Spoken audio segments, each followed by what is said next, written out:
which is a great segue into maybe the 2 or 3, however many you got, Tim, Okay. things that Tim Bizga is thinking about right now. Top of mind stuff. I don't know. Could be business stuff. Could be family stuff. Right. What do you, what's today look like for you? What are you thinking about right now? Okay, so much of the first thing on the list is just good practical advice for anybody that has. I have 4 children. I know you have a couple kids yourself, Jace. It's protecting cash right now. It's good advice to everybody. Call your credit card companies, talking to them about flexibility. I deferred my student loan payments for 12 months, just because there's no way of telling financially how 2020 is going to turn out. So might as well buy some time and take that off your plate.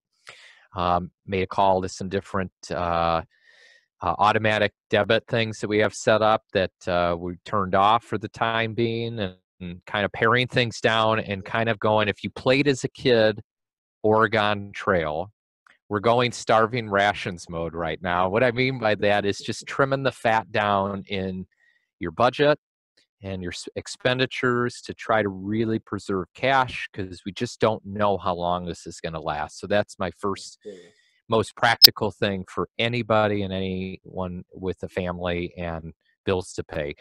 The second thing I'm doing that is fun is, again, and I already alluded to, is personal development time.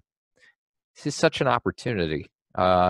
Books, I read a lot of books. I have a stack just sitting off in the distance here from where I'm at that I've selected, that I've been meaning to read. And I keep saying I'm going to take on that next flight or whatever, and I never get around to it. Well, I've got several weeks of reading ahead of me that I'm going to plan on doing.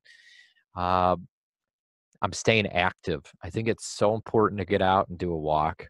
Sometimes to just go and stroll, get away from the family, go outside, breathe some of the fresh air, keep your 6 feet away from other human beings, but get outside, breathe the fresh air. Those are the things that I would tell anybody to do is hunker down and pare down your assets, get them in line, get some self-development and focus on you, because when a leader gets better, everyone wins. And so when you work on yourself harder than you work on your job, and none of us have jobs right now, you can do some amazing things towards your future. This is the time to think, what do I want to do? What is it going to be like for me when I go back? And gives you some time to do that. And get outside. It's a good time to get outside in your own personal space. Yeah, we were talking about coronavirus fatigue, which is we hear about it, see it, reading about it. It's too much right now. Sometimes it can be overwhelming, and certainly can be depressing. And flipping it around and doing something positive for yourself. I love the advice of getting outside. It's raining in Philadelphia today, and the mood, at least my mood, kind of feels like that weather fits how I'm feeling. But when the weather turns, I getting outside and getting some exercise is good advice.